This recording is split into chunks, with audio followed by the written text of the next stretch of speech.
Bismillahirrahmanirrahim. Assalamualaikum warahmatullahi wabarakatuh. Perkenalkan, nama saya Muhammad Dimas Sukmawijaya dengan NIM 12170500084 dari kelas Informatika B. Di sini saya akan menyelesaikan tugas praktek ibadah yang dimana materinya itu tentang zakat. Salah satu kewajiban setiap muslim adalah membayar zakat. Rukun Islam yang keempat ini biasa ditunaikan saat bulan Ramadan. Di sini saya akan menjelaskan pengertian dari zakat. Secara bahasa memiliki sejumlah makna. Beberapa makna zakat diantara lain bertambah, tumbuh, dan keberkahan. Istilah zakat, kata Imam An-Nawawi dalam kitab Al-Hawi, telah dikenal secara oleh bangsa Arab jauh sebelum datangnya masa Islam. Daud Az-Zahiri mengatakan bahwa zakat ini merupakan urf dari syariat Islam dan tidak memiliki sumber makna secara bahasa. Ketentuan mengenai zakat di Indonesia telah ditetapkan dalam Peraturan Menteri Agama Nomor 52 Tahun 2014. Menurut aturan tersebut, zakat adalah harta wajib dikeluarkan oleh seseorang Muslim atau badan usaha yang dimiliki orang Islam untuk diberikan kepada yang berhak menerima sesuai dengan syariat Islam. Melansir, zakat artinya suci, baik, berkah, tumbuh, dan berkembang. Di dalam zakat terkandung harapan untuk memperoleh keberkahan, kebersihan jiwa, dan memupuk kebaikan. Itulah mengapa disebut dengan zakat. Makna tumbuh dan berkembang dalam zakat artinya dalam menunaikan zakat akan menghasilkan banyak pahala. Sementara itu, makna suci dalam zakat dimaksudkan sebagai sarana untuk mensucikan jiwa dan pencuci dosa-dosa yang telah lalu. Selanjutnya itu ada hukum mengeluarkan zakat. Para ulama sepakat bahwa mengeluarkan zakat hukumnya wajib bagi setiap muslim yang memenuhi syarat wajib zakat. Sebagaimana ketentuannya dalam syara, beberapa syarat wajib zakat diantaranya adalah beragama Islam, berakal dan balik, memiliki kepemilikan penuh atas hartanya, dan sampai pada nisab. Selanjutnya yaitu ada jenis-jenis zakat. Zakat dibagikan dalam dua bagian, yaitu zakat harta benda atau zakat mal dan zakat badan atau zakat fitrah.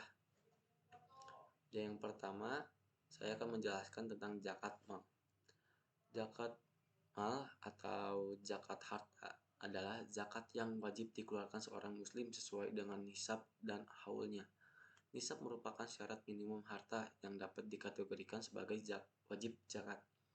Sementara haul adalah masa kepemilikan harta sudah berlalu selama 12 bulan Qamariyah atau tahun Hijriyah. Tidak ada batasan waktu dalam mengeluarkan zakat mal, artinya bisa dikeluarkan sepanjang tahun ketika syaratnya sudah terpenuhi. Zakat jenis ini akan melahirkan banyak jenis zakat lainnya, diantaranya zakat penghasilan, perniagaan, pertanian, pertambangan, hasil laut, hasil ternak, hasil temuan, obligasi, tabungan, emas, dan perak, dan lain sebagainya. Selanjutnya itu ada zakat fitrah. Zakat fitrah adalah zakat yang wajib dikeluarkan bagi setiap muslim pada bulan Ramadan, tepatnya saat menjelang Idul Fitri.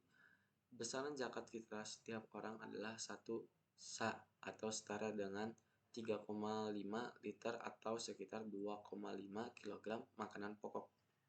Zakat ini bisa berupa beras, gandum, dan sejenisnya sesuai dengan daerah yang bersangkutan. Zakat fitrah juga bisa diganti dengan uang, namun setara dengan harga makanan pokok sesuai besaran zakat tersebut. Selanjutnya saya akan menjelaskan cara menghitung zakat. Pada Peraturan Menteri Agama Nomor 52 Tahun 2014 tentang syarat dan tata cara menghitung zakat mal, dan zakat fitrah. Kadar zakat yang wajib dizakati sebesar 2,5%. Berikut contoh-contohnya.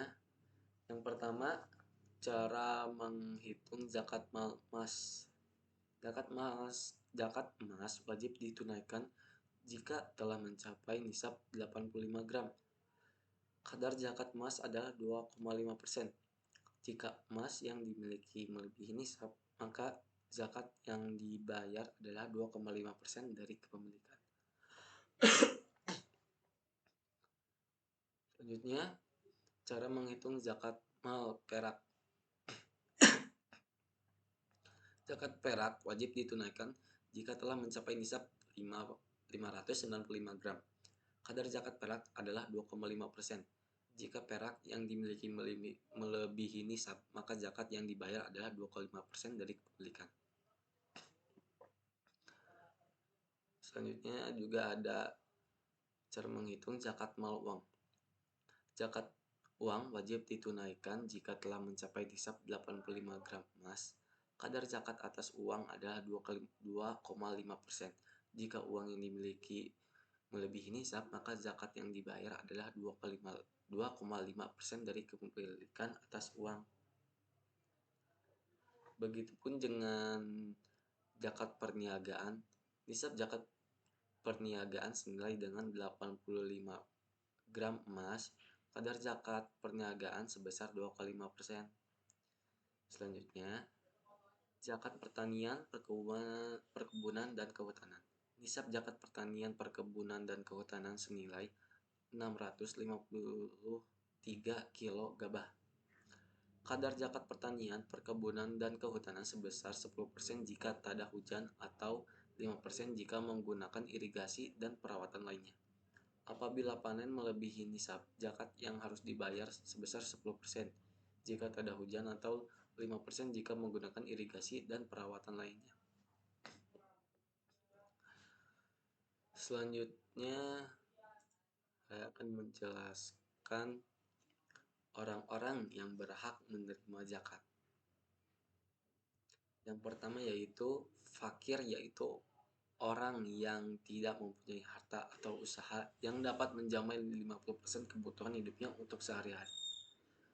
Yang kedua, miskin, yaitu orang yang mempunyai harta dan usaha yang dapat menghasilkan lebih dari 50% untuk kebutuhan hidupnya tetapi tidak mencukupi.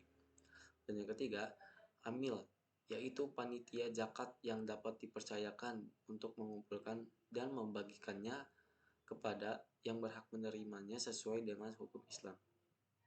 Yang keempat, mu'alaf, yaitu orang yang baru masuk Islam dan belum kuat imannya dan jiwanya perlu dibina agar bertambah kuat imannya supaya dapat meneruskan imannya.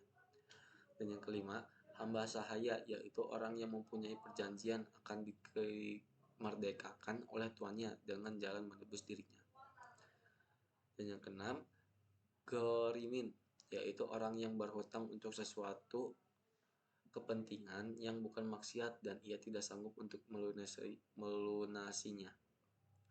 Sabilillah, yaitu orang yang berjuang dengan sukarela untuk menegakkan agama Allah.